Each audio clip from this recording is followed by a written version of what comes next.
pessoal, retomando, né? A gente já viu algumas unidades, e aí a gente está na unidade 9, ela vai até a unidade 15, tá? Então, logicamente que não são todas, a gente excluiu algumas e deu ênfase a outras.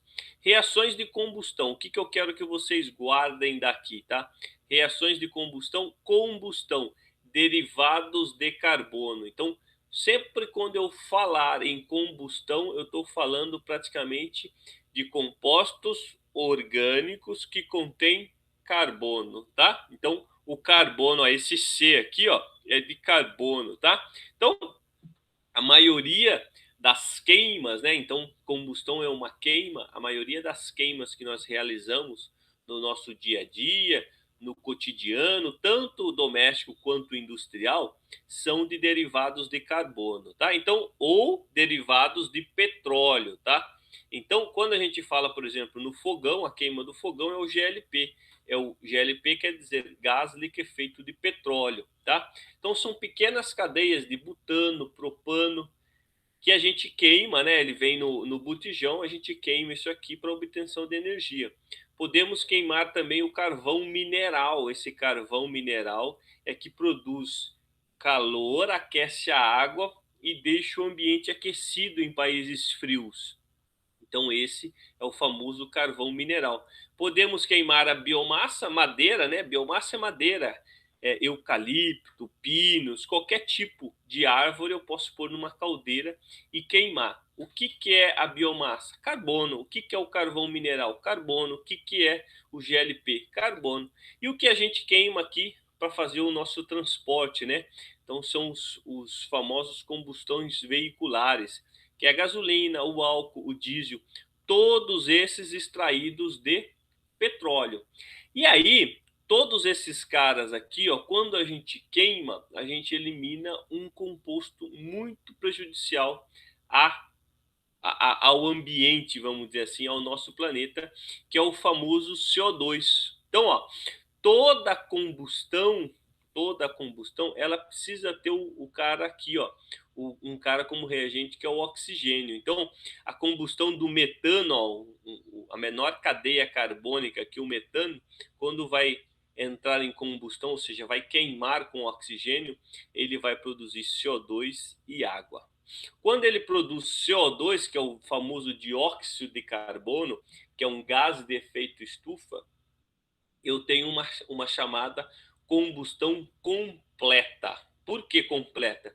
Porque eu tenho bastante oxigênio para queimar esse cara aqui, ó, bastante oxigênio para queimar o metano. Então, eu queimo o metano, então é uma reação química, lembra que a gente já viu que é uma reação química? É uma reação química entre o metano e o oxigênio. Vai formar quem? CO2 e água, tá? Sempre a combustão completa. O que quer dizer completa? Eu tenho bastante oxigênio. Agora, eu posso ter uma reação. Deixa eu só balancear antes aqui para vocês, ó, né? Fazendo um gancho, ó. Presta atenção. Olha aqui no professor aqui. Isso vai cair na prova. Balanceamento de equação. Isso cai na prova, tá? Vou dar alguns ganchinhos para vocês aqui. Então, balanceamento de equações. Eu tenho uma equação aqui, eu tenho uma reação química, eu vou transformar ela em uma equação química. Então, ó, um carbono, carbono está balanceado. Hidrogênio, 4 hidrogênio, esse cara aqui eu não mexo, 2 hidrogênios, então eu boto um 2 aqui na frente. 4 hidrogênio, 4 hidrogênio. Quantos oxigênios eu tenho aqui? Eu tenho 2 e um 3. Aqui eu só tenho 2. Que número que eu devo colocar aqui para ficar com 3? Eu posso até colocar número inteiro ou fração. Eu vou colocar 2, ó, porque aqui ó, eu tenho 2 e 2, 4. Ó, 2 e 2, 4. Tá? Então está balanceado esta equação. Agora, eu tenho uma reação de combustão que ela não completa também, ou seja, ela é incompleta. O que é incompleta? Está faltando oxigênio. Vou mostrar aqui para vocês. Quando falta oxigênio, ele forma o monóxido de carbono. Ó, um carbono só. Tá vendo? Ó, um carbono. Aqui, um carbono. Aqui, dois oxigênios, por isso que é dióxido. Aqui é um oxigênio só, por isso que é monóxido. Mono 1, di 2. Simples, tá? Olha só. eu tenho aqui CH4, mesmo oxigênio, só que ele não vai produzir CO2, ele produz o monóxido e água. Duas águas já está aqui, ó, porque está aqui, está 4, aqui está 4, aqui tem 2 oxigênio. Então é essa reação aqui mesmo, ó, 2, 3, que número que eu coloco aqui para ficar com 3? 1,5, ou seja, 1,5 ou 3 sobre 2, tá? Tanto faz. Então eu vou ter aqui 3 oxigênios e aqui 3 oxigênios, porque tem 2 aqui com 1, 3. Agora, eu posso ter uma reação ainda mais provida de oxigênio, ou seja, eu não ter oxigênio no sistema. Então, eu tenho a formação do que a gente chama de fuligem. Não há uma ligação com oxigênio, há uma ligação somente com carbono. Fuligem é aquele quando o cara queima cana de açúcar ou queima um mato, começa a cair aqueles pozinho preto, né? Começa a descer aquele pozinho preto, suja a calçada, suja o quintal. Então aquilo lá é fuligem, aquilo ali é uma queima incompleta, ou seja, está faltando oxigênio para entrar na reação. Então forma essa fuligem que é o carbono. Então olha aqui agora, ó, um carbono, 4 hidrogênio, 4 hidrogênio. Olha aqui, somente 2 oxigênios, somente 2 oxigênios. Então essa reação está balanceada. Então isso é uma combustão. E aí, pessoal, eu trago dois caras muito específicos para vocês. A diferença entre carvão mineral e carvão vegetal. Carvão mineral, ele é tirado lá do subsolo, ele tem muito mais carbono, ó, carbono total, do que o carbono que tem no carvão vegetal, tá? Quando a gente fala de carvão, tá falando de carbono. Carvão, a palavra vem da origem de carbon, que é a mesma coisa que carbono, tá? Agora, eu chamo a atenção para vocês, no carvão mineral, esses dois caras aqui, ó, eles têm muito nitrogênio e nitrogênio e enxofre.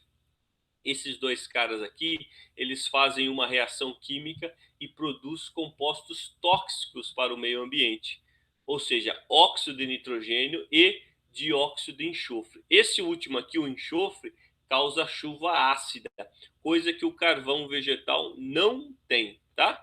E aí a gente pode classificar esse carvão vegetal, a gente viu praticamente uma aula disso, a gente classifica esse carvão vegetal como biocombustível. Esse aqui é um combustível, como os outros que eu mostrei para vocês são combustíveis, e esse aqui é considerado biocombustível. Por quê?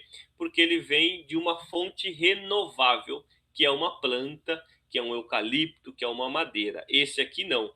Esse aqui, uma vez extraído do solo, pode ser que há um certo tempo, daqui 100 anos, 200, 500 anos, esse cara aqui não tenha mais na superfície ou nas profundezas aí da Terra. Esse aqui não, esse é renovável. E aí, eu tenho um exercício aqui para vocês, ó, na página 497, então busquem aí da unidade 9, né? Da página 497, a gente vai fazer esse exercício aqui, ó. A química verde pode ser definida como a criação, o desenvolvimento e aplicação de produtos e processos químicos para reduzir ou eliminar o uso de geração de substâncias nocivas à saúde. Olha só, o carvão mineral ele é nocivo à saúde. Ele libera nitrogênio, ele libera enxofre, tá? E ele degrada o meio ambiente. E aí eu quero saber o seguinte: o recurso de geração de energia que obedece a esse princípio, ou seja, que não agride o meio ambiente, é qual? É a queima do petróleo bruto? Não, a queima do petróleo bruto é esses derivados aí de piche, betume, que quando eu queimo esse cara, ou até mesmo de carvão mineral, quando eu queimo esse cara, eu elimino alguns compostos para a natureza. É os biocombustíveis? Com certeza é os biocombustíveis, tá? Usina nucleares, não. Usina nuclear, embora em tese seja um pouquinho mais limpa, mas o resíduo de você eliminar, por exemplo, uma estação de geração de nuclear é um resíduo altamente radioativo, não é fácil eliminar isso. E usinas termoelétricas geralmente queimam diesel, tá? Existem hoje no Brasil usinas termoelétricas a biomassa, mas são poucas, tá? Uma usina de cana-de-açúcar aqui na região de Piracicaba, Capivari, são usinas também termoelétricas, porque produzem energia elétrica através da queima da biomassa, tá? Aí eu posso dividir esse grupo de energias em dois: energias renováveis, que a gente chama de renewable energy, ou energias não renováveis, que é no renewable energy. O que isso quer dizer? O vento, o calor de um vulcão, por exemplo, a energia da chuva, da biomassa do sol, são energias renováveis. Elas estão aí, eu só preciso transformar ela em uma energia que eu possa usar. As energias não renováveis são a queima do quê? Do gás natural, que é o famoso metano, a queima de combustíveis fósseis que eu tiro lá do pré-sal, lá da camada mais profunda, onde contém petróleo, né, que a gente estudou o petróleo, ou carvão mineral, tá? Então, a partir do momento que eu começo a queimar esses caras, eu estou jogando toneladas e toneladas de CO2 que estava aprisionado na forma de cadeias de carbono lá no subsolo. Então, por isso que é não renovável. E aí eu tenho um exercício para vocês, trazendo aqui, esse exercício não está na apostila de vocês, mas acompanhe a pegada aqui sobre combustíveis fósseis e balanceamento da equação. São duas coisas que integram. Ó, um dos principais componentes da gasolina é o isooctano, então C8H18. Então, a gasolina, quando vocês forem falar, a gasolina, o componente principal químico da gasolina é o isooctano. Esse é o componente químico, tá? A gasolina é um nome trivial, um nome comercial. Equacione as três reações de combustão indicadas na ilustração utilizando um mol de combustível mencionado. Esse 1 mol é uma molécula, tá? 1 mol, uma molécula. Então, olha só, primeira equação, eu tenho C8H18O2, né? Sempre vai ser uma combustão, sempre eu vou ter O2. Vai originar CO2 e água. Sempre a combustão completa é CO2 e água. Agora, como que eu vou balancear isso aqui? Olha só, já tem 8 aqui. Opa, peraí. Já tem 8 aqui, depois a gente tivesse aqui. Já tem 8 aqui, boto o 8 aqui, ó. Tá? Então balanceou o carbono. Agora, hidrogênio tem quanto aqui? 18. E aqui? 2. Boto 9 aqui. 9 vezes 2, 18. E agora o oxigênio, quanto que tem aqui? 8, 16 com 9 dá 25. Que número que eu coloco aqui que vai dar 25? Vou colocar 12,5 ou, 25 dividido por 2 ou 12,5, tá? Então esse é o balanceamento da equação. Agora, essa outra aqui de baixo, ó, é uma reação que vai produzir um monóxido de carbono. Monóxido, ou seja, uma reação incompleta. Mesma coisa que a gente fez ali, ó, só que é 8, agora 8. Quanto hidrogênio? Mesma coisa, vai dar 25 aqui. Só que perceba agora quantos oxigênios eu tenho aqui, ó. 8 com mais 9, 17. Então, que número que eu coloco aqui? 17 sobre 2, ou a metade de 17, tá? Metade de 17, porque aqui eu tenho uma molécula de O2, ó. E a próxima é a reação que não vai não vai ter moléculas com oxigênio, vai ter somente carbono. Então, 8 carbono aqui, ó, 8 carbono, 18 hidrogênio, eu boto 9 aqui, 18 hidrogênio. Eu tenho quantos oxigênios agora? Somente 9. Então, 9 aqui, ó, somente 9 sobre 2 aqui, ó. 9 sobre 2 é 4,5. Então, 4,5 O2 vai reagir com C8H18 e vai produzir isso aqui, ó, 8 carbonos, que é a fuligem, e mais 9 moléculas de água. 512. Esse descobrindo a matéria, ele vai cair. O que é descobrindo a matéria? Olha só, é saber que a matéria é formada por átomos. Tudo bem? Átomos. Então, todos os 118 átomos que nós temos até hoje descobertos, vamos dizer assim, dos 118, somente 92 são naturais, tá? E desses 190, desses 92, somente uma dúzia de átomos são praticamente utilizados na natureza, tá? Então, nós temos aí o ferro, nós temos o alumínio, nós temos o carbono, nós temos o mercúrio.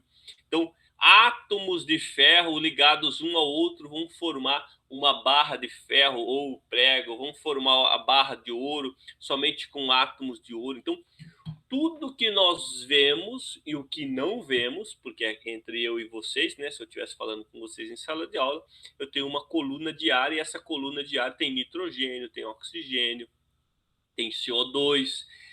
Esses caras são átomos, eu não estou conseguindo ver ele. Na realidade, eu não vejo esse tipo de gás, ele é incolor, tá? Então, olha só, todos esses caras são formados por átomos e esses átomos estão classificados na tabela periódica. E aí, a história desses átomos começou com os modelos atômicos. Então, o primeiro modelo de Dalton, o segundo modelo de Thomson. Dalton achava que o átomo era igual uma bola de bilhar bem maciça, indestrutível. E aí o Thomson, ó, depois de quase 100 anos, o Thomson falou assim, opa, não, o átomo não é maciço, ele tem algumas partículas aqui. Ele descobriu as cargas, então cargas positivas e cargas negativas. E é engraçado que se descobriu primeiro a carga positiva, e para ter a carga negativa, precisa ter um confronto, né? Como que eu vou falar? É positivo. É positivo porque tem algo que é negativo. É bonito porque tem algo que é feio. É baixo porque tem algo que é alto. E essa é a ideia. Então, quando descobriu a carga positiva, logo se descobriu a carga negativa. Não descobriu nada, né? Ela já estava lá, só começou a ser computada. Depois a gente tem poucos anos, ó, de 1904 para 1911, o modelo de Rutherford, onde ele descobre o núcleo. Então, ele dizia que a carga positiva está toda no núcleo, a gente vai ver isso. E depois, depois de 1911 para 1913, ó, 2 anos. Perceba aqui que vai encurtando o tempo, né? A ciência é bacana pra caramba, né? Ela leva um tempão, depois, a hora que muita gente começa a trabalhar, o tempo vai encurtando. Então, 2 anos depois, o nosso modelo que a gente mais segue é esse modelo modelo de Bohr aqui de 1913, onde a gente tem um núcleo juntamente com os seus elétrons girando em volta. A gente vai ver isso agora. E o último modelo, que é o de Schrödinger, que é de 1926, né, que é o modelo de nuvem de elétrons. Mas não vamos entrar nesse detalhe agora. O que eu quero mostrar para vocês é as 3 partículas fundamentais. O átomo é formado de milhares de partículas, mas existem 3 fundamentais: o próton, o elétron e o nêutron, tá? Vocês vão cansar de ver esse termo, partículas fundamentais. E aí, a gente tem as 2 partículas, né? O próton positivo, carga positivo, e o nêutron, carga zero, no núcleo, é onde está a massa desse cara. Então, as 2 partículas que, se eu pudesse pegar com uma pincinha atômica, né? Até essa pinça teria que ser atômica, igual a pinça do Homem-Formiga, né? Quem assistiu o Homem-Formiga, ele vai lá, para ele pegar o núcleo do átomo, são esses lugares onde tem massa.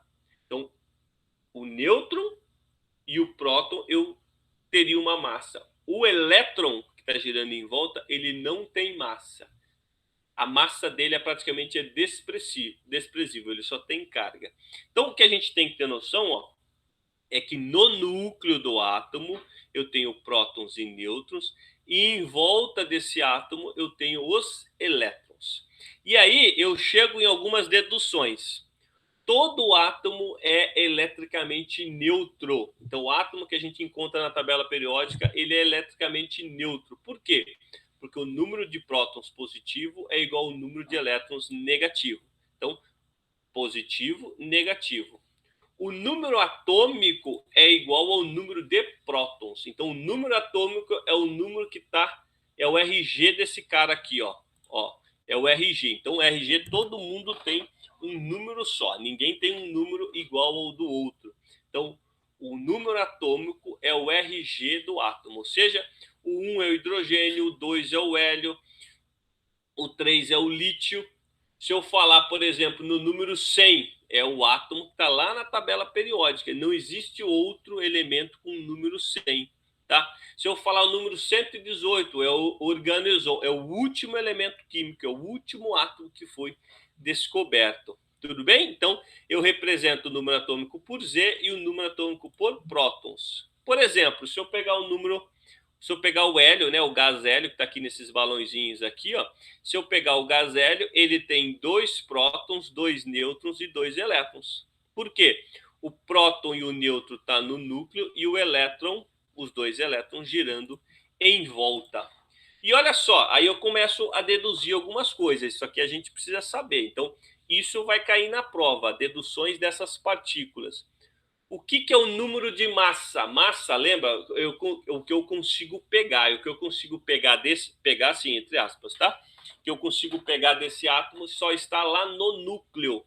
Então, quem está lá no núcleo? Prótons mais nêutrons. Então, o que é a massa, que eu represento pela letra A, é o prótons mais nêutrons.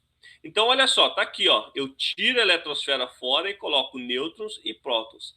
Isso é a massa do átomo. O resto é vazio. Então, anota essa fórmula aí.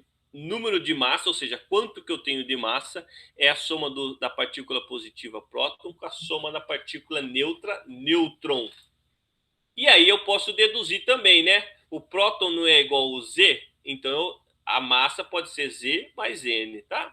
Só uma dedução. Se eu quero saber o N, eu coloco em evidência o N e mando para o outro lado o próton menos a massa menos o P. Tá aqui, ó, né? Ó, se eu quero saber o N, eu jogo esse cara para lá. Como ele estava positivo, ele vai para o outro lado como negativo. Então, um exemplo aqui, uma latinha de alumínio. Essa latinha de alumínio ele tem 14 nêutrons, tá aqui, ó, N0, 14 nêutrons e 13 prótons. Eu quero saber qual que é o número de massa desse cara. Simples, ó.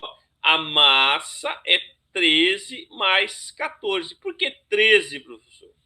13 não é um elétron? Então, só que elétron, essa aqui, ó. Elétron é igual ao número de prótons. Elétron é igual ao número de prótons. Ó, por isso que eu coloco 13 aqui. Então, esse número de elétrons é igual ao número de prótons, desde que o átomo esteja neutro, eletricamente neutro. Ou seja, a soma de cargas positivas é igual à soma de cargas negativas. Então, o número de massa desse cara é 27. A partir dessas informações, eu tenho uma simbologia química, tá? Que é o que vocês veem na tabela periódica. Então, esse número embaixo aqui, ó, é o número atômico, que é o mesmo número de prótons, tá? E esse número aqui em cima, que é o A, que é o número de massa, ou seja, é o número de prótons mais nêutrons. Aí é a simbologia do átomo. Então, oxigênio é O, nitrogênio é N, hélio é HE, carbono é o C. Então eu tenho mais ou menos dessa maneira aqui, ó. Então o ferro, tá lá o símbolo Fe, é ferro, número atômico 26, número de massa 56. Vamos arredondar aqui, 55,8. O que acontece aqui que confunde, pessoal? Quem está em cima ou quem está embaixo, ou seja, a representação do átomo. Agora, o número eu não posso errar. Por quê? O número de massa, vai vir sempre dois números, tá? Dois números. O número de massa sempre é maior que o número atômico, que é o número Z. Por quê? Porque, ó, esse cara que está aqui em cima é a soma desse mais alguma coisa. Porque Z é igual a P. Ou seja, o número atômico é igual ao número de prótons. E aí eu tenho esses caras, essa simbologia aqui dentro da tabela periódica. Então vamos ver esse exercício aqui, ó. Puxa a apostila aí, na página 521. Considere os seguintes elementos. Considere o seguinte elemento. Tá aqui, ó, carbono. Olha lá o número que eu falei para vocês, ó, 14 mais 6. 14 mais 6 não, 14 e 6. Quem é massa e quem é o número atômico? Quem é massa sempre, independente se ele está na direita em cima, na esquerda em cima ou do lado, o número de massa sempre é maior. O número que está aqui embaixo é um número atômico, é sempre menor. Então, quantos prótons esse cara tem? Bom, tem um 6 aqui, ó, número atômico 6, P é igual a Z. Então, deixa eu só pôr aqui antes, né? Então, ó, tá aqui a representação de um átomo. O núcleo dele tem as duas cargas, prótons mais nêutrons, e os elétrons ali em volta. Então, eu tenho prótons, né? Deixa eu colocar aqui, prótons 6, por quê? Porque o número aqui é 6. Nêutrons, opa, aí eu preciso fazer a conta. 14 menos 6. Ó, nêutrons, 14 menos 6. E aí, quanto que dá? Dá 8, 14 menos 6. Elétrons, ele está eletricamente neutro. Se eu tenho 6 prótons aqui dentro, eu tenho 6 elétrons girando aqui em volta. Então, elétron 6. Partículas nucleares, que estão no núcleo. Nucleares é a massa. 14, tá lá, ó, 14. Partículas na parte periférica do átomo. Periférica em volta do átomo. 6, que é os elétrons, somente os elétrons. Partículas com cargas positivas, os prótons. 6. Partículas com cargas elétrica negativa, é os elétrons. 6 também. Partículas fundamentais que formam um átomo desse elemento. Então, a soma das partículas fundamentais. Então, é a soma dos prótons, nêutrons e elétrons. Então, vai dar 14 mais 6, 20. Beleza? Olha esse exercício aqui agora, para a gente... acho que está finalizando essa parte de átomo. Ó, observe a tabela a seguir. O elemento químico, tório e cloro, tem prótons, elétrons, nêutrons e o número de massa. O que eu faço aqui, pessoal? Eu preciso achar quem é A, C e D. E o B, né? A, B, C e D. Então, ó, se esse cara tem 90 elétrons, ele só pode ter 90 prótons, porque prótons é igual ao número de elétrons. Então, tá aqui, ó, 90.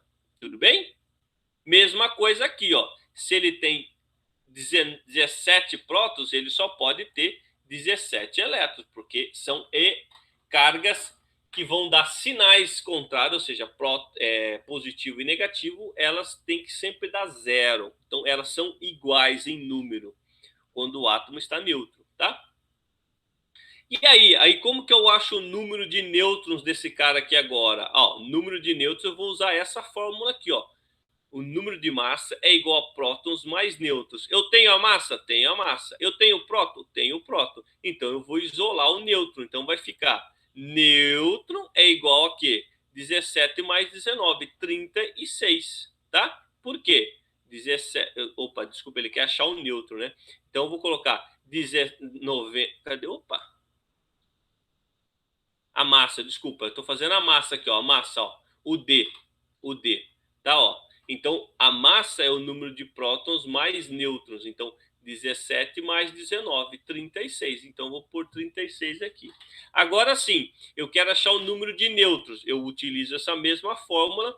Eu tenho a massa e tenho o próton. Eu tenho a massa e tenho o próton. Então, eu isolo o N. N é igual a massa menos o próton. Então, 232 menos 90 é igual a 142. Então, eu boto 142 aqui, tá? Então, simplesmente com duas formulinhas. Prótons é igual ao elétron, quando o átomo está neutro, e o número de massa é igual ao número de prótons mais nêutrons. A gente estudou praticamente como que se calcula algumas partículas, né? Algumas partículas do átomo, ou seja, as 3 partículas fundamentais.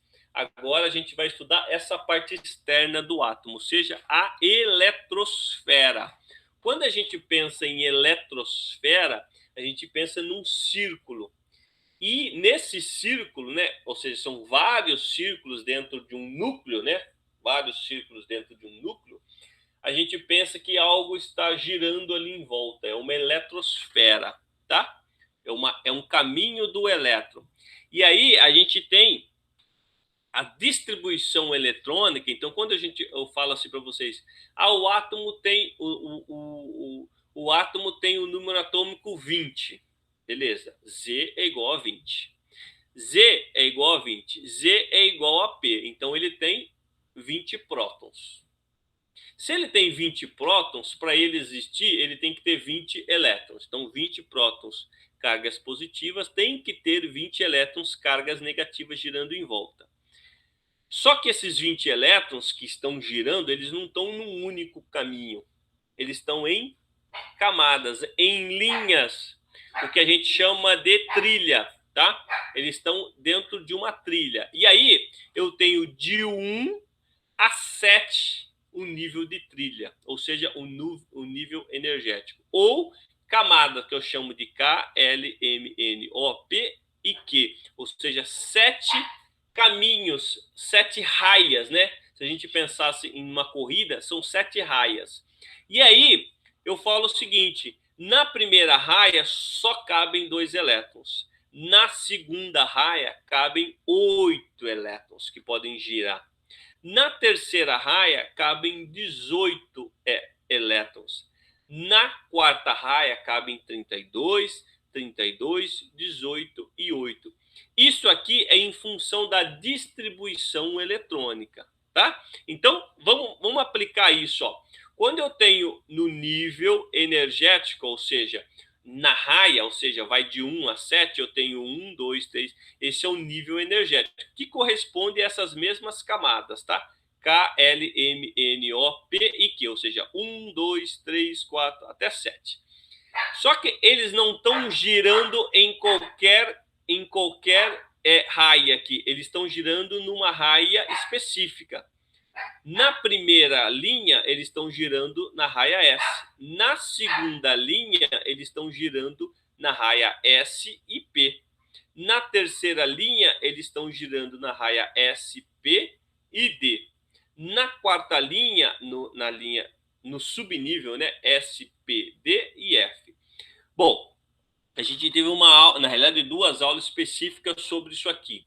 Como que a gente pode resumir isso? O Linus Pauling pegou toda essa informação aqui e construiu um diagrama de Pauling para a gente. Para quê?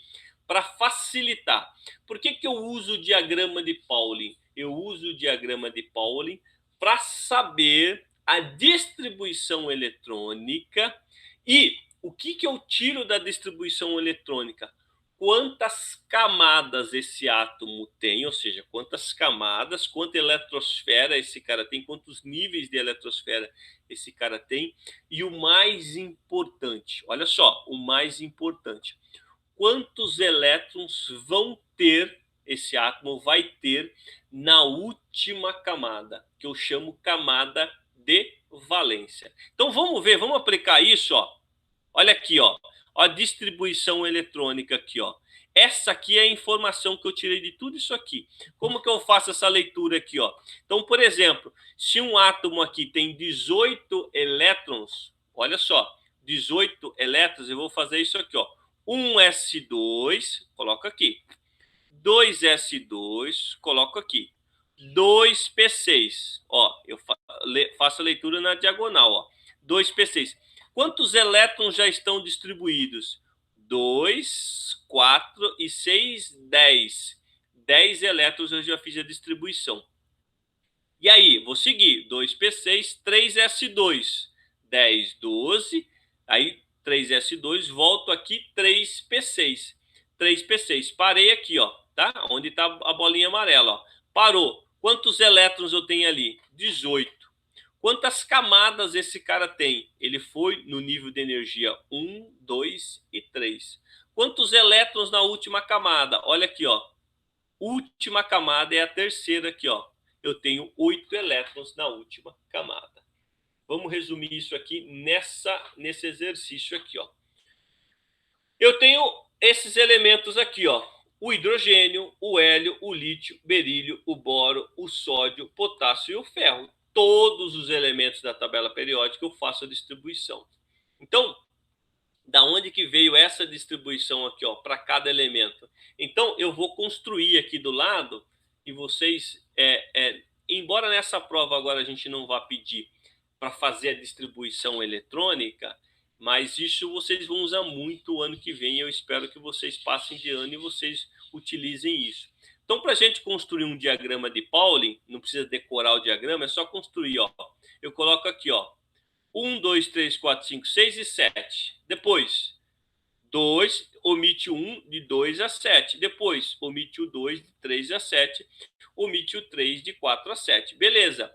Fiz aqui, ó, 4 camadas. Eu só tenho 4 subníveis de energia. Então, na primeira coluna, eu coloco S. Esse é o subnível. Quantos elétrons cabem no S2? Boto 2 em cima. Expoente 2.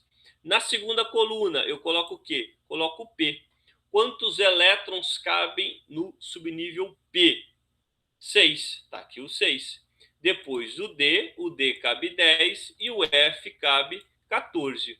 Agora o que acontece? Eu posso fazer a leitura desses caras. Olha aqui. Se eu tenho o número atômico do hidrogênio é 1, quer dizer que ele tem um próton, um elétron. Qual que é a distribuição desse 1 elétron? 1s1. Eu não posso passar o número que está aqui em cima, mas eu posso não chegar nele, ou seja, 1s1. Está aqui, ó, subnível 1s1. Tá? Depois, o hélio. O hélio são 2 elétrons, 1s2. Está aqui, ó, 1s2. Tudo bem? Então eu boto aqui 1s2. Olha o lítio. O lítio é 1s2, 2s1. Então, ó, 1s2 completou. Volto aqui, 2s1. Se eu colocar 2s2, vai ficar com 4. Não é 4 elétrons distribuídos. São 3. Berílio, boro, sódio. Olha lá o sódio, ó. Quantos elétrons tem que distribuir? 11. Então é 1s2, 2s2, 2p6. Quantos elétrons já está distribuído no 2p6? 2, 4, 6, 10. Falta quanto? Falta 1. Então eu vou lá no 3s1. Vamos ver o potássio? Vamos fazer junto aqui o potássio, ó. Espera aí, deixa eu colocar setas aqui. Ó, olha o potássio, ó, 19. Acompanha aqui, sempre é o mesmo, ó. Olha lá, 1s1, 1s2, 2p6 e depois 3s2, 3p6, 4. Ó, se eu colocar 4s2, vai para 20. Só que eu preciso de 19. Então é o 4s1. Se eu somar aqui, ó, 2, 2, 4, 6, 10, 12, 18, 19. Qual que é a camada mais energética desse cara? É o 4, ó. Tá aqui, ó, 4. Porque chegou. Quantos elétrons na última camada? 1. Quantos elétrons na última camada? 1. E aí, o ferro. Se eu pegar elétrons na última camada, olha só, do boro eu tenho 2 e 1, 3. Eu tenho 3 elétrons para o boro. Para o sódio, eu só tenho 1. É a última camada. O que é a última camada? Não é o último número escrito. É o último número inteiro aqui, ó, do subnível. Ó, do subnível. Esse que está aqui, ó. Aqui no, no nível 3, 1 elétron. Aqui no nível 4, que é o último, 1. E no ferro, o nível maior aqui é o 4. Chegou até o 4. É a camada mais externa. Quanto elétron tem na camada mais externa? 2. Vamos ver aqui, ó. Acompanha aqui, ó. Eu tenho manganês. Manganês é 25 o número atômico dele. 25 é o número de prótons positivo. Se eu tenho 25 prótons positivo, eu tenho que ter 25 elétrons negativo. Então, ó, vou utilizar quem? O diagrama de Pauling. Olha lá o diagrama de Pauling. Eu vou colocar 1s2, 2s2, 2p6, 3s2, 3p6, 4s2 e 3d5. Fiz a leitura aqui, ó, na diagonal. Acabou aqui, vai lá em cima. Acabou aqui, vai lá em cima. Acabou aqui, vai lá em cima. Olha só, eu venho aqui, ó, até aqui deu 20. Eu não posso colocar 3d10. Se eu colocar 3d10, ele vai ficar com 30. Não é 30 que eu quero 25. Então eu coloco 3d5. Quantos elétrons na última camada? Olha só, 2. A última camada é a 4. Não é na linha aqui, ó. É aonde chega. Ou seja, o maior número que eu visualizo nessa linha é o 4. Quantos elétrons tem? 2. Aí a gente pode dizer assim, ó, no subnível, no nível 1, tenho 2, no nível 2 eu tenho 8, no nível 3, olha só quanto que eu tenho aqui, 11, 13, né? 13 elétrons. E no nível último, ou seja, no 4, eu tenho 2, ó. Tá? Ou seja, correspondente à camada K, L, M e N. 2 elétrons, 8 elétrons, 13 elétrons e 2 elétrons. Agora, pessoal, puxa a apostila aí, na página 550, a gente tem esse exercício aqui, ó. A respeito dos átomos indicados abaixo, realize a atividade a seguir. faça a distribuição eletrônica de cada átomo por camada de energia. Indique o número de elétrons na camada de valência. Por isso que a gente faz distribuição eletrônica, para saber quantos elétrons tem na última camada.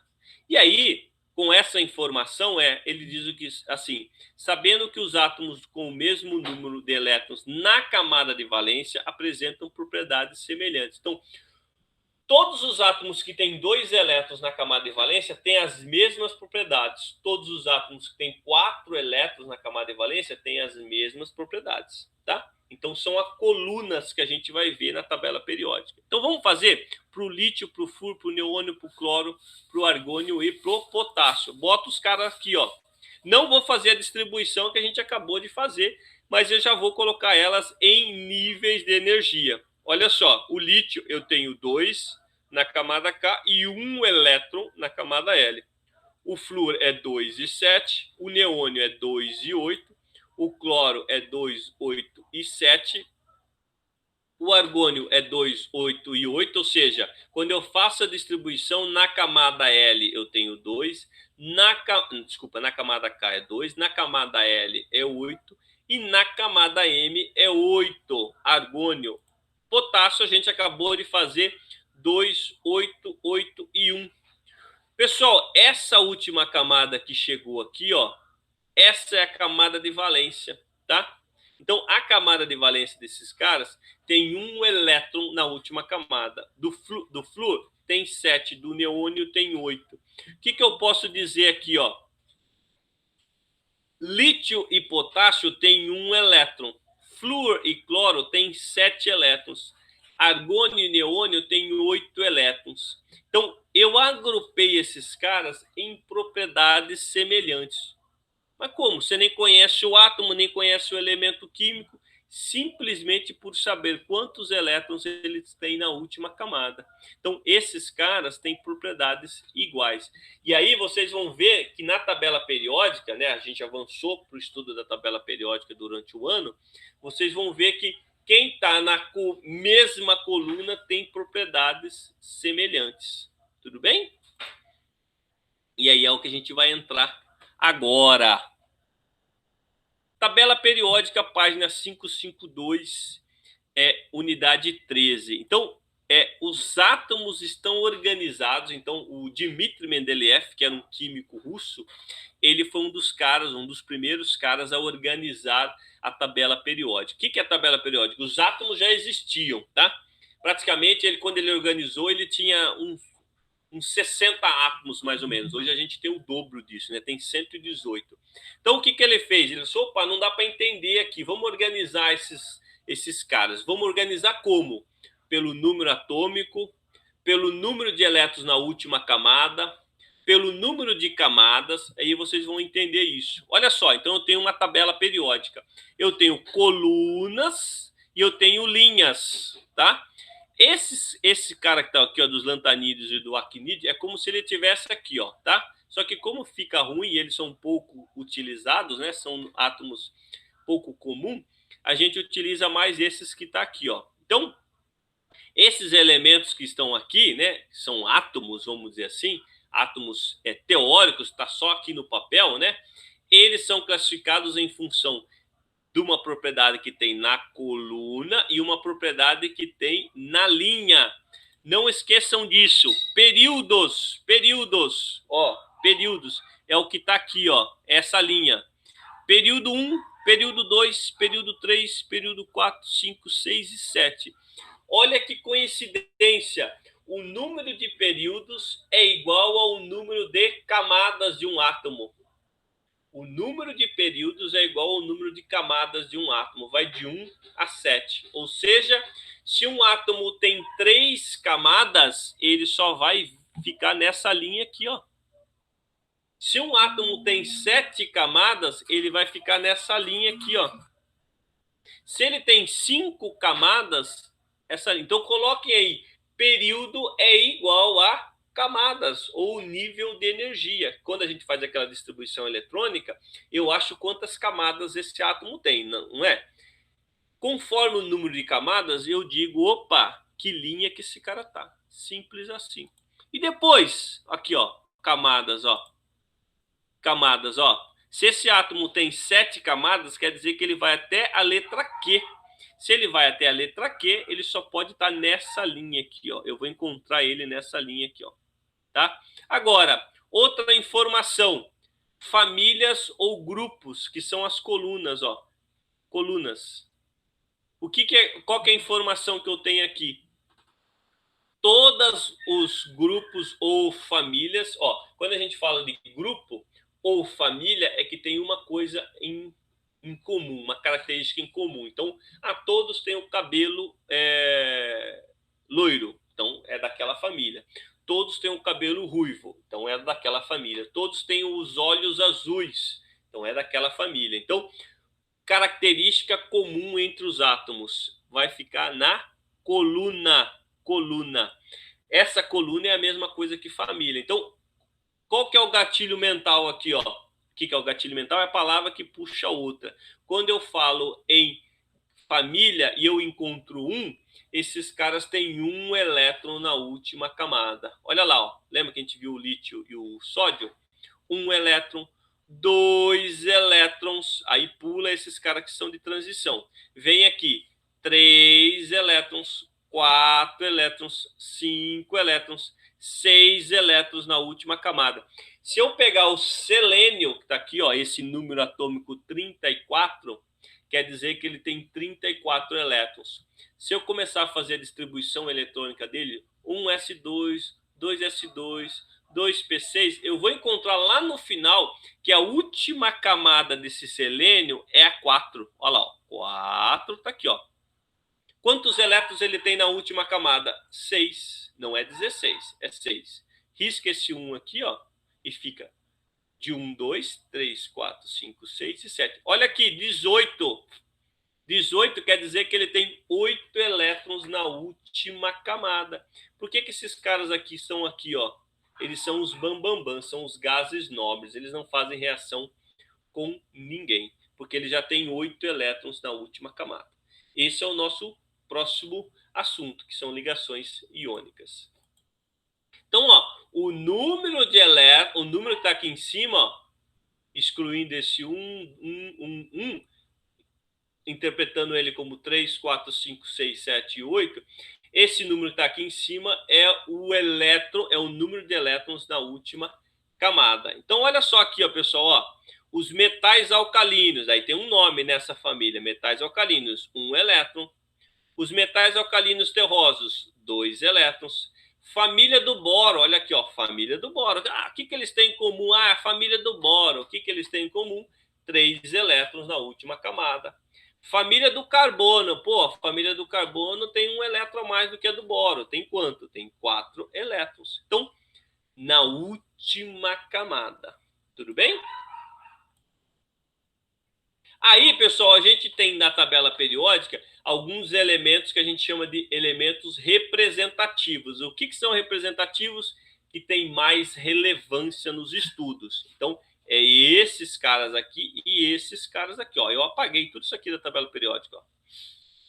E aí eu posso classificar esses caras aqui e esses caras aqui como metais e ametais e gases nobres. Por que isso? Olha só, quem tem 1, quem tem 2, quem tem 3 elétrons na última camada, ó, 1, 2 e 3 elétrons na última camada, que é esse e essa coluna aqui, eu chamo de metais. Os metais são os elementos químicos que têm que tem de 1 a 3 elétrons na última camada. E eles tendem a fazer o que com esses elétrons? Jogar fora. Eles jogam fora esse elétron para procurar estabilidade. Eu chamo esses caras de cátions. Quando eles perdem os elétrons, eles passam a se chamar cátion, tá? E aí, o outro restante aqui, ó, são elementos que têm 4, 5, 6 e 7 elétrons na última camada. Quando eles possuírem de 4 a 7 elétrons na última camada, eu chamo eles de ametais, ou seja, metais de 1 a 3 elétrons. Faço a distribuição eletrônica enquanto que esse cara é um metal. Por quê? Porque ele tem de 1 a 3 elétrons na última camada. Faça a distribuição eletrônica enquanto que esse cara tem de 4 a 7 elétrons na última camada. Chamo ele de ametal. Esse A quer dizer não, ó. Não, não metal. E quem tem 8, professor? Quem tem 8 é os gases nobres. Essa coluninha aqui, ó. Esse que tem em comum, tá? Opa, nem coloquei aqui, ó. Tá aqui, ó. Gases nobres. Aí, pessoal, tem uma brincadeira, né? Um exercício, bota aí, ó, na página 562, ele diz o seguinte, ó, organize na tabela abaixo os elementos químicos em ordem crescente de número atômico, da esquerda para a direita. Então, o número atômico menor fica aqui e o maior fica aqui, tá? Então, vamos organizar. Então, tá aqui, ó, o menor fica aqui e o maior fica aqui. Hidrogênio, se eu tiver, ele vai ficar aqui. Organeson, que é 118, ele fica aqui, tá? E aí eu vou distribuindo nessa sequência. Então vamos pegar lá, ó. Vamos pegar qual que é o menor número que tá aqui? O 8. Oxigênio, tá aqui. Z8, oxigênio. Depois, o flúor 9. Depois aqui o neônio 10. Tem 11? Não tem 11. Qual que é o próximo número? Opa, próximo número é 16. Tá aqui 16, 17. Tem 18? Tem aqui, ó, 18 argônio, bota aqui. Depois ele vai pular lá pro 34, desculpa, 34 é o selênio, 35 é o boro, tá aqui, ó, e o criptônio é o último, 36. Então, ó, do menor para o maior. Agora, pessoal, olha só. O que eles têm em comum aqui? Por que eles estão nessa mesma linha e nessa mesma coluna? Isso que o Dmitry Mendeleev fez há 150 anos atrás, só que ele tinha 60 elementos, não tinha 9 como nós aqui, ó. Ele fez o seguinte, ele começou a analisar o oxigênio e viu, opa, o oxigênio número atômico 8, ele tem quantas camadas? Ele tem duas, ó, K e L, ó, K e L. Tá aqui. Colocou aqui. K e L. Aí ele faz o seguinte, ó. Qual é a característica comum dos elementos que ficaram dispostos em uma coluna? Então vamos ver, ó. Nessa coluna aqui, quem são os elementos que estão dispostos aqui? Oxigênio, enxofre e selênio. Vamos analisar cada um. Oxigênio tá aqui. Número de camadas, 2. Número de elétrons, 6. Número de elétrons, 6. O que eles têm em comum aqui, ó? Número de camadas não é, ó, porque aqui tem 1, 2, 3, aqui tem 1, 2, 3, 4, ou seja, KLMN. O que eles têm em comum? O número de elétrons na última camada. Mesma coisa para esses caras aqui, ó, número de elétrons na última camada. Número de elétrons na última camada. E aqui, o azul, número de elétrons na última camada. 8, 8 e 8, ó, tá? Número de elétrons. E na linha, o que eles têm em comum na linha? Vamos ver na linha, ó. Então, aqui mesmo o número de elétrons na camada de valência. E na linha, ó, então, ó, família. Agora, esse aqui, o que é? Período. O que eles têm na mesma linha, que é o período. Ou seja, eles têm a camada. Ó. Então, ó, se eu pegar aqui, ó, oxigênio, flúor e neônio, oxigênio, neônio e o flúor, olha lá, ó, KL, KL, KL. Se eu pegar enxofre, cloro e argônio, enxofre, ó, KLM, KLM, KLM, eles têm o mesmo número de camadas. E o selênio, bromo e criptônio, ó, selênio, bromo e criptônio, ó, KLMN, KLMN mesmo. É assim que ele organizou a tabela periódica.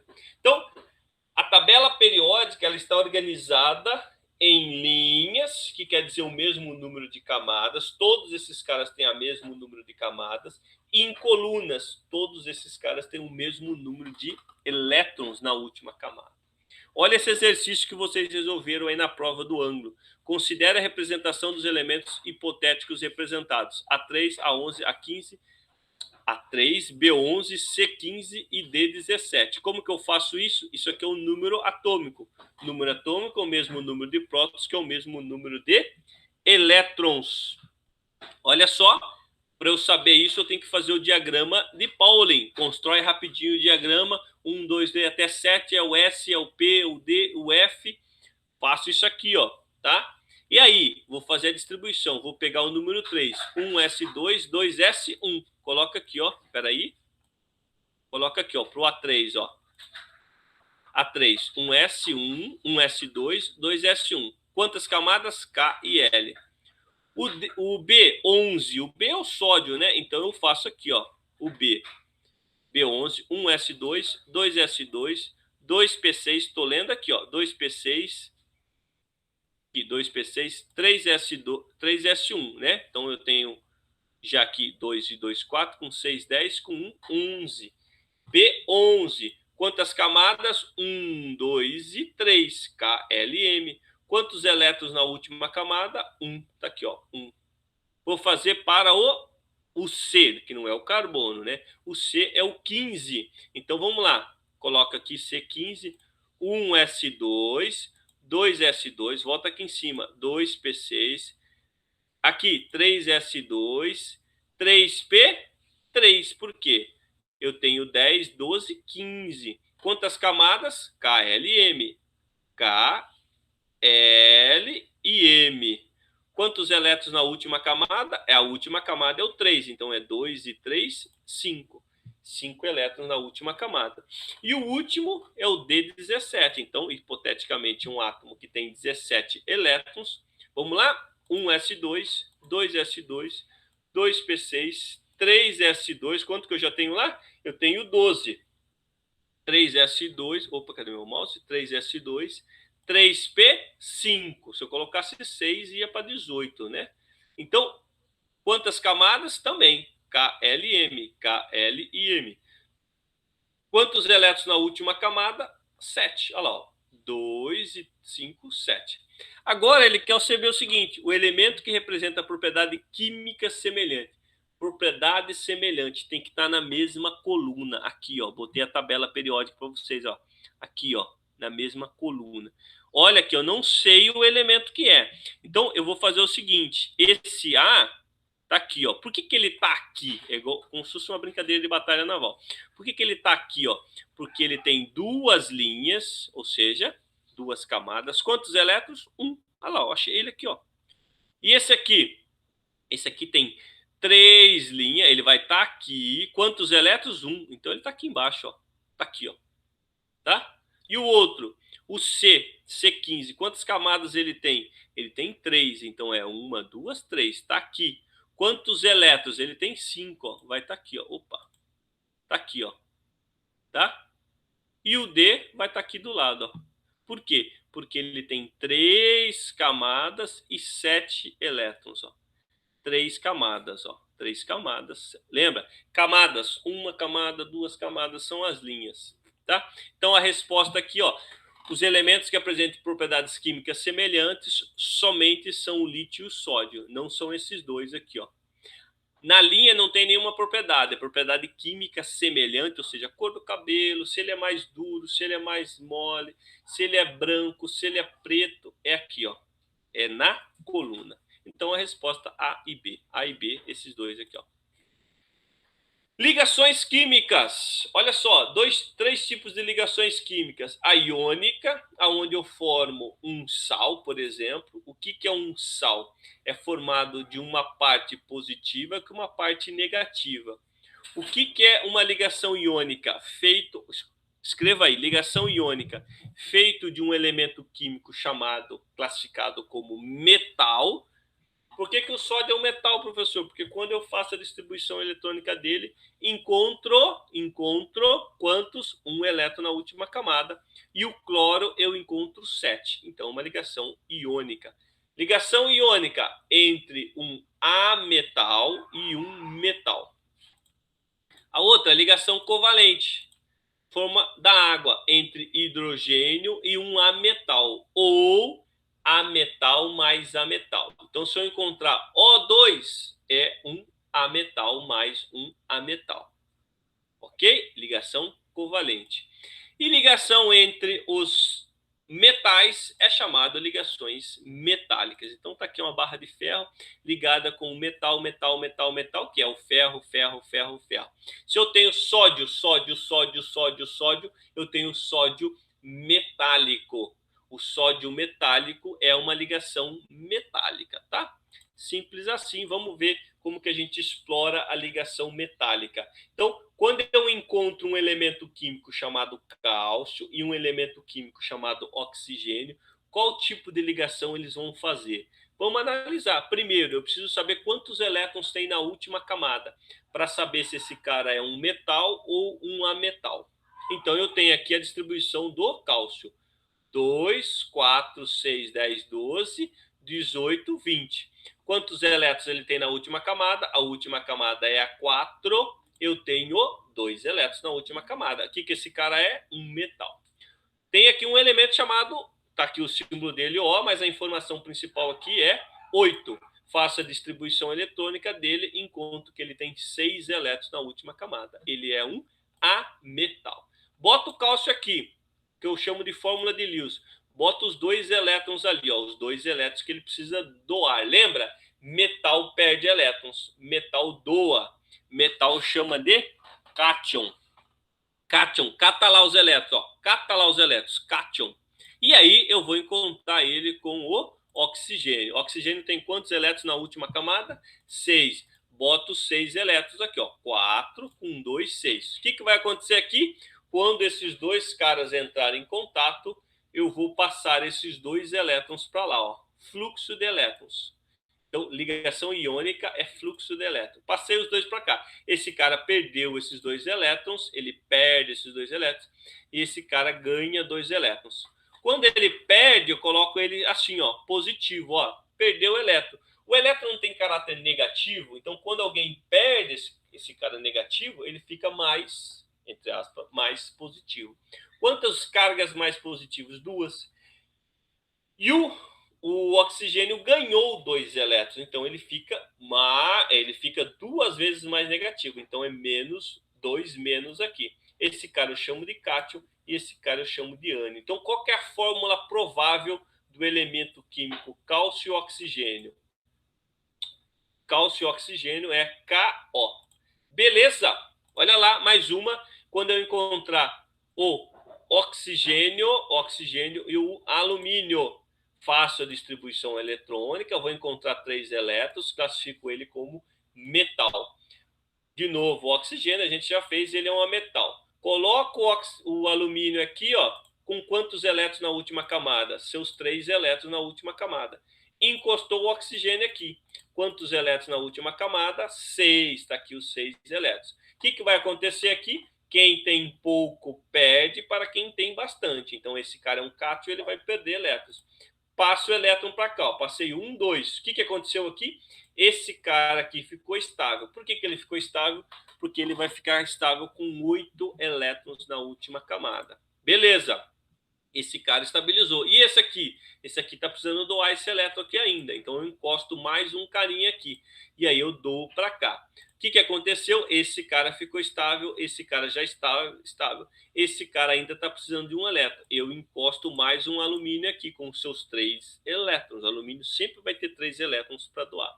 O que acontece aqui? Passo aqui para cá, ó. Some esse cara daqui, esse cara fica estável e esse ainda não. E aí o que eu faço? Encosto mais um oxigênio aqui e passo esses 2 elétrons para cá. Opa, tá estável, tá estável, tá estável, tá estável. Por que eu não tenho elétron aqui em volta? Ó? Porque esse cara não perdeu, ó, não perdeu esses 3 elétrons que estavam aqui, ó, 2 e aqui 1, ele ficou com 8, ó, 8 elétrons é a estabilidade. E esse cara, quando ganha 2, fica com 8 elétrons na última camada, ficou estável.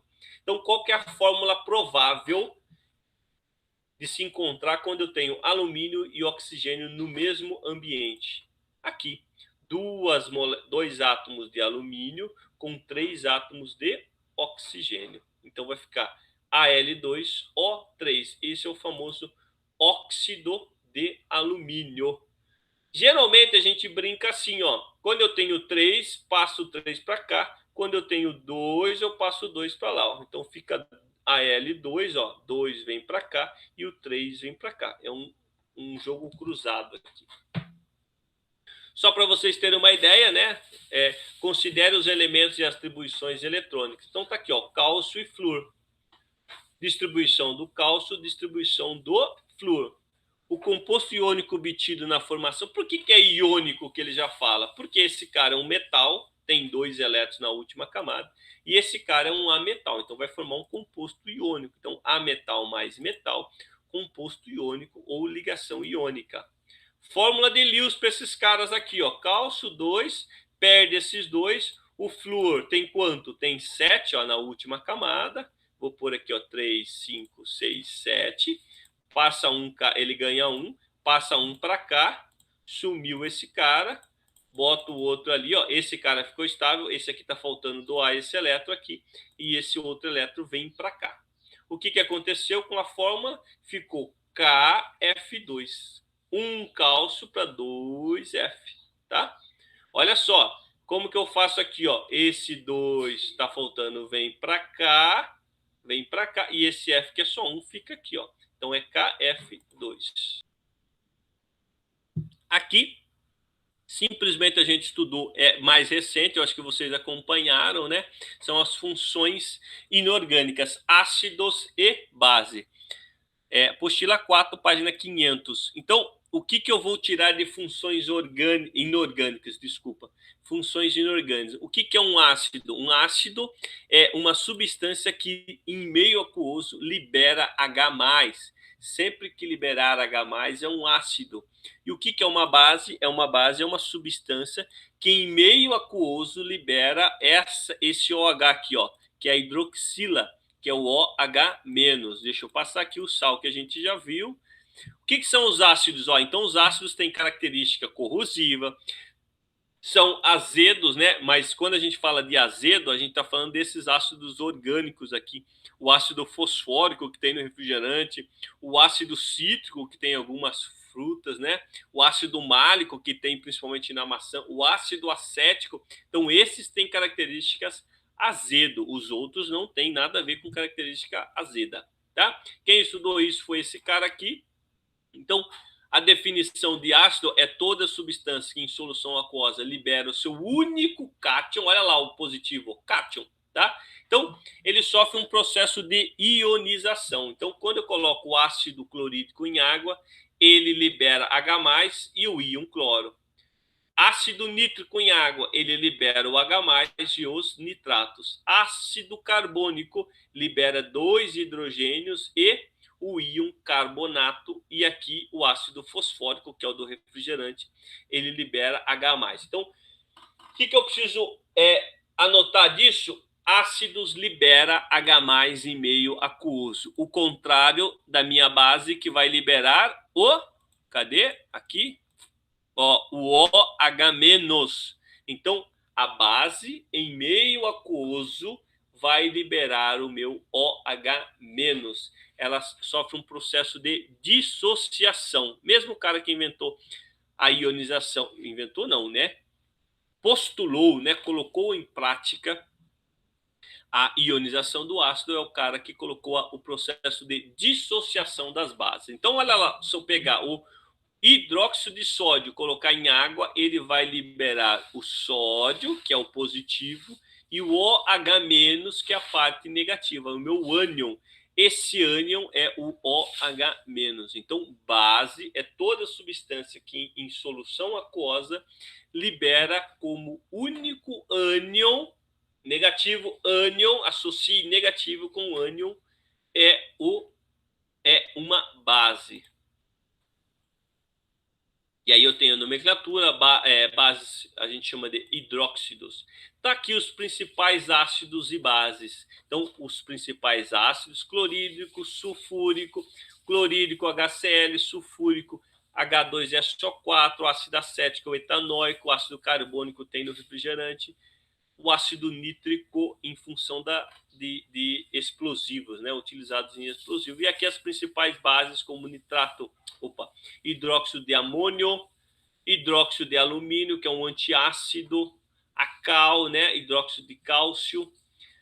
Pessoal, quando eu tenho muito desses caras aqui no meio, eu tenho muito H+. Eu chamo esse cara de ácido, eu abaixo a escala do pH. Então, eu tenho de 0 a 6,9. Quando eu tenho muito desse cara aqui, ele vai liberar esse OH-, eu chamo esse cara de alcalino ou base. Ele vai de 7,1 até 14.